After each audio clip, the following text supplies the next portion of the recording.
विद्यार्थियों नमस्कार। हम आज आपके सम्मुख उपस्थित हुए हैं मौलिक अधिकारों पर परिचर्चा के लिए।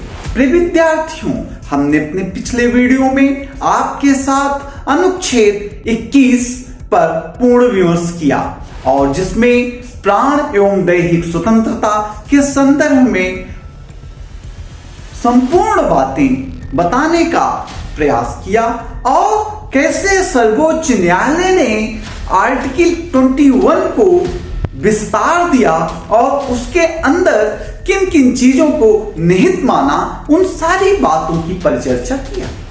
और हम समझते हैं कि हमारे वीडियो आपके लिए बहुत ही उपयोगी और लाभदायक होंगे। और मेरा मोटिव है कि चाहे वो आईएएस की परीक्षा हो, चाहे यूपी पेट की परीक्षा हो, चाहे बिहार टीचर की परीक्षा हो, चाहे जिस ग्रेड की परीक्षा हो, जूनियर असिस्टेंट की हो, पीसीएस की हो, सारी परीक्षाओं में राज व्यवस्था से आपको अधिकतम अंक दिलाना ही मेरा मूल उद्देश्य है।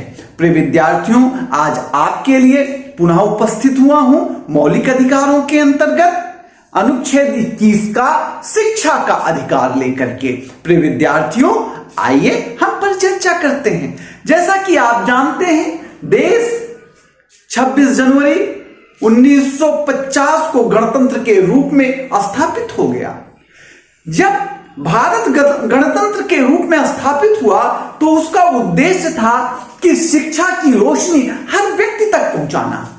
इसीलिए राज्य के नीति निर्देशक तत्व जो भाग 4 में दिए गए हैं, उसके अनुच्छेद 45 में कहा गया था, किसमें? राज्य के नीति निर्देशक तत्वों के अनुच्छेद 45 में कहा गया था कि 10 वर्ष के भीतर राज्य सभी बच्चों को जो 14 वर्ष की आयु पूर्ण होने तक, राज्य 10 वर्षों के भीतर 14 वर्ष की आयु पूर्ण होने तक सभी बच्चों को निःशुल्क और अनिवार्य शिक्षा उपलब्ध कराएगा। किसने कहा था?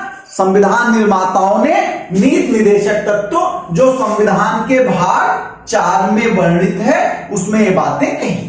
क्या कहा कि 10 वर्ष के भीतर राज्य सभी बच्चों को 14 वर्ष की आयु पूर्ण होने तक निःशुल्क और अनिवार्य शिक्षा प्रदान करेगा। लेकिन समय बीतता गया, राज्यों ने अपने हिसाब से प्रयास किए, लेकिन वो संविधान की मंशा के अनुरूप पूर्ण रूप से व्यवहारित और आचरित नहीं हो पाया। ऐसी स्थिति में क्या हुआ? ऐसी स्थिति में 86वां संविधान संशोधन आया सन 2002 में। 86वां संविधान संशोधन अधिनियम 2002 आया। इस अधिनियम की धारा 2 ने, किसकी अधिनियम की? अब याद रखिएगा, ये मसला बहुत महत्वपूर्ण है। अभी तक हम नहीं समझ रहे थे कि इसमें इतनी बातें हैं, लेकिन जब आज हमने आपके लिए पढ़ा तो हमें पता लगा कि इसमें बहुत सारी बातें हैं। 86वां संविधान संशोधन अधिनियम 2002 आपको समझना होगा। 86वें संविधान संशोधन अधिनियम 2002 की धारा 2 कहती है कि राज्य 6 वर्ष से 14 वर्ष तक की आयु वाले सभी बालकों के लिए निःशुल्क और अनिवार्य शिक्षा देने का ऐसी रीति में जो राज्य विधि द्वारा अवधारित करे उपबंधित करेगी। 86वें संविधान संशोधन द्वारा संविधान के भाग 3 में 51 संविधान के भाग 3 में अनुच्छेद 21 का अंतः स्थापित किया गया। क्या किया गया? अंतः स्थापित किया गया। क्या भैया? 51 का किस संशोधन अधिनियम द्वारा? 86वां संविधान संशोधन अधिनियम 2002 की धारा 2 द्वारा। ये किसके द्वारा आया? धारा 2। किसकी धारा 2? संविधान 86वां संविधान संशोधन अधिनियम 2002। इतनी बात आई ना आपको। उसमें 51 का अंतर स्थापित किया जो शिक्षा का अधिकार प्रदान करता है। कहता है कि राज्य जो है 6 से 14 वर्ष तक के बच्चों को क्या करेगा, निःशुल्क और अनिवार्य शिक्षा का उपबंध करेगा। क्या करेगा और कैसे उपबंध करेगा, उसको राज्य कानून बना करके अवधारित करे, राज्य अलग से उसके लिए कानून बनाए। क्या करे राज्य उसके लिए कानून बनाए, किसके लिए, 6 से 14 वर्ष तक के बच्चों के लिए निःशुल्क और अनिवार्य शिक्षा के लिए। यह 86वां संविधान संशोधन जो 2002 है, इसकी धारा 2 ने तो क्या किया, अनुच्छेद 21 का को अंतः स्थापित किया, पहला काम किया। दूसरा काम किया कि इस अधिनियम 86वें संविधान संशोधन 2002 की धारा 3 ने जो डीपीएसपी राज्य के नीति निर्देशक तत्व आर्टिकल 45 में बातें थी उसको प्रतिस्थापित किया। क्या किया, उसको हटाया। क्या थी धारा 45 में, अनुच्छेद 45 में, कि राज्य संविधान लागू होने के 10 वर्ष के भीतर 6 से 14 वर्ष की आयु पूर्ण करने तक के बालकों को निःशुल्क और अनिवार्य शिक्षा प्रदान उपलब्ध कराएगा। इसको प्रतिस्थापित कर दिया। अब कहा, प्रतिस्थापित के बाद कहा, अब अनुच्छेद 45 में क्या कर दिया, कहा कि 6 वर्ष से कम आयु के बच्चों हेतु 6 वर्ष से कम आयु के बच्चों हेतु प्रारंभिक बाल्यावस्था की देखरेख और शिक्षा देने का उपबंध राज्य करेगा। क्या कहा, 6 वर्ष से, अनुच्छेद 45 में जो अनिवार्य और निःशुल्क शिक्षा की बात कर रहा था, अब प्रतिस्थापित हो गया। किस अनुच्छेद से प्रतिस्थापित हुआ बच्चों, 86वां संविधान संशोधन अधिनियम 2002 के द्वारा प्रतिस्थापित हो गया। और प्रतिस्थापित होकर के क्या बन गया, कहा कि 6 वर्ष से कम आयु के बच्चों को राज्य क्या करेगा, बाल्यकाल की देखरेख करेगा और उन्हें शिक्षा उपलब्ध कराएगा। ये दो काम, धारा 2, ये धारा 3 से हुआ। किसकी धारा 3, 86वां संविधान संशोधन 2002 की धारा 3 से हुआ। धारा 4 ने भी एक काम किया, जो मौलिक कर्तव्य था भाग 5 में, मौलिक कर्तव्य अनुच्छेद 51 का, उसमें 11वां मौलिक कर्तव्य जोड़ा। 11वां मौलिक कर्तव्य जोड़ा।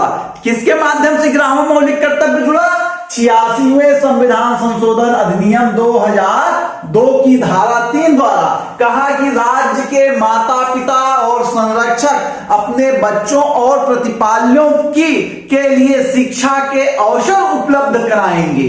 यानी राज्य में जो माता पिता हैं 51 के माध्यम से उनको यह दायित्व दिया गया, उनका कर्तव्य निर्धारित किया गया कि अपने बच्चों को शिक्षा का अवसर उपलब्ध कराएंगे। अब आप जान लीजिए कि 86वां संविधान संशोधन भारतीय संविधान में 3 जगह संशोधन करता है। यह प्रश्न पूछा जा सकता है कि 3 जगह कहां कहां संशोधन करता है, तो एक तो अंतर्विष्ट करता है, 21 का के रूप में मौलिक अधिकार में ले आता है, रख देता है 21 का।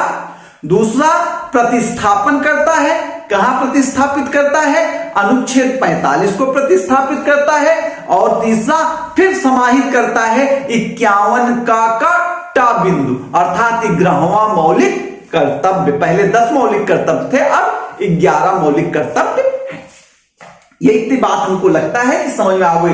कुल मिलाकर के फंडामेंटल राइट बना दिया, शिक्षा का अधिकार मौलिक अधिकार हो गया 86वें संविधान संशोधन के द्वारा, जिसमें कह दिया गया कि राज्य जो है 6 से 14 वर्ष तक के बालकों को क्या अनिवार्य और निःशुल्क शिक्षा का उपबंध करेगा और इसके लिए विधि बनाएगा।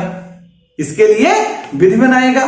2002 में आ गया, और जब 2002 में आया तो यह माना गया कि यह संशोधन जो है नागरिक अधिकारों के अध्याय में दूसरी क्रांति का प्रारंभ है। 86वें संविधान संशोधन अधिनियम को माना गया कि नागरिक अधिकारों के संदर्भ में द्वितीय क्रांति का ये प्रारंभ है। नागरिक अधिकारों के अध्याय में दूसरी क्रांति का आरंभ 86वें संविधान संशोधन को माना गया।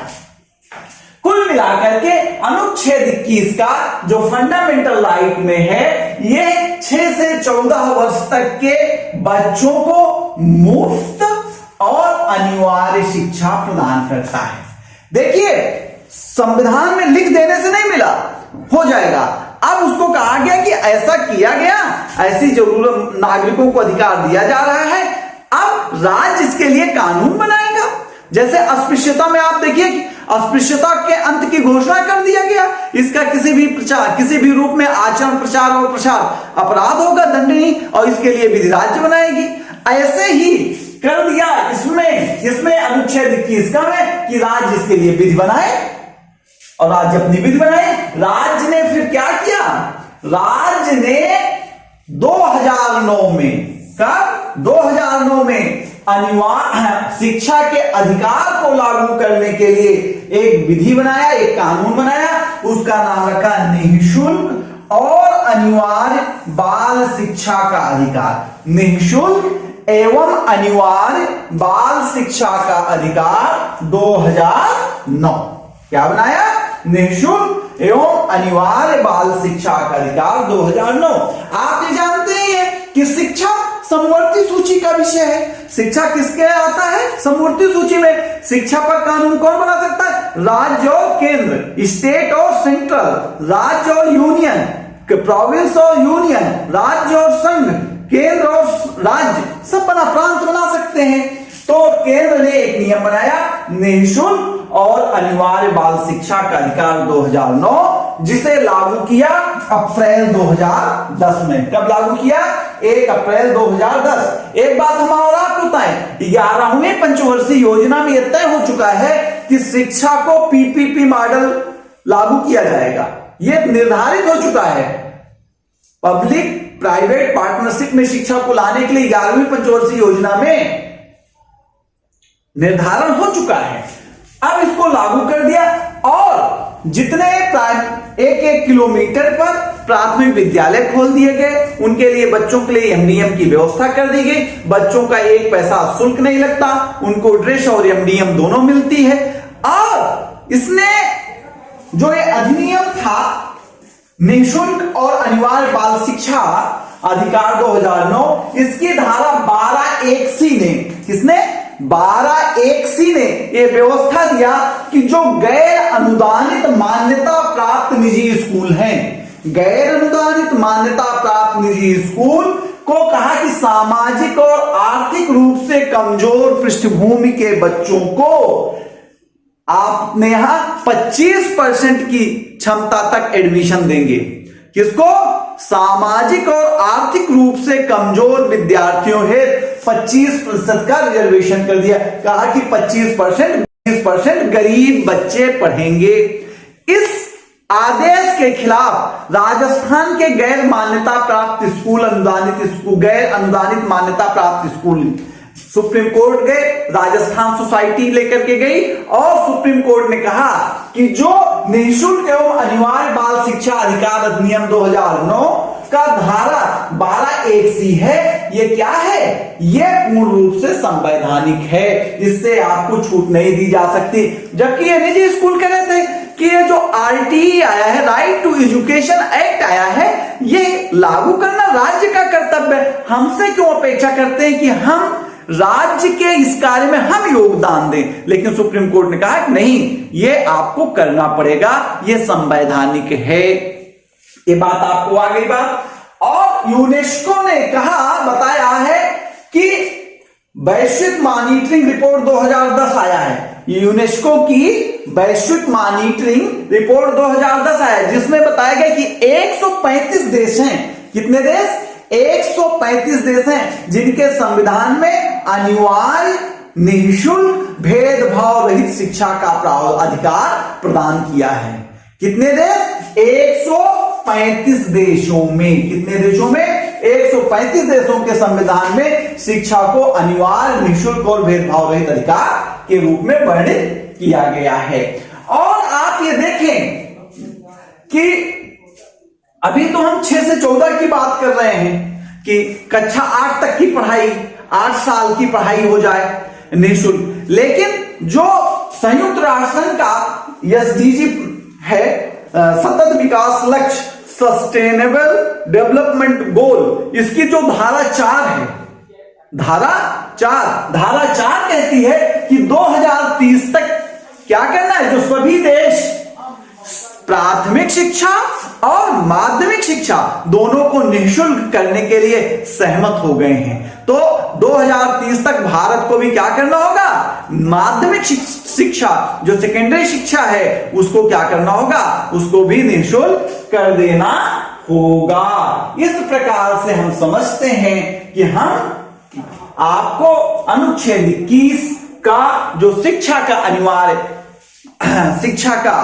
अनिवार्य अधिकार, मौलिक अधिकार के रूप में बालकों को प्रदान करता है, हमने आपसे बात किया, बताया। जैसा कि आप जानते हैं, जीवन में जीने के लिए 3 बड़ी चीजें हैं, लेकिन 4 बड़ी चीजें हैं। पहला तो रोटी है, दूसरा वस्त्र है, तीसरा शेल्टर है और चौथा क्या है, शिक्षा है। संविधान निर्माताओं की जो दृष्टि थी वो अनुच्छेद 45 में दिखी थी। उस दृष्टि को पाने के लिए भारतीय संसद ने 86वां संविधान संशोधन अधिनियम 2002 के माध्यम से राज्य के नागरिकों को अनिवार्य एवं निःशुल्क शिक्षा का अधिकार प्रदान किया। हम समझते हैं कि आपको हमारा यह वीडियो पसंद आया होगा और हमने इसको व्यापक रूप से बताने का प्रयास किया है। हम आपसे आग्रह करते हैं कि हमारे YouTube चैनल जिसका नाम है लर्न विथ DRGT को सब्सक्राइब करिए, शेयर करिए और लाइक करिए, हमें प्रोत्साहित करिए। हम पुनः मिलेंगे आपको कल नए वीडियो में, जिसमें अनुच्छेद 22 की परिचर्चा करेंगे। प्रिय मित्रों, हमको प्रोत्साहित करिए, हम आपके लिए और गुणवत्तापूर्ण वीडियो लेकर के उपस्थित होते रहें। धन्यवाद।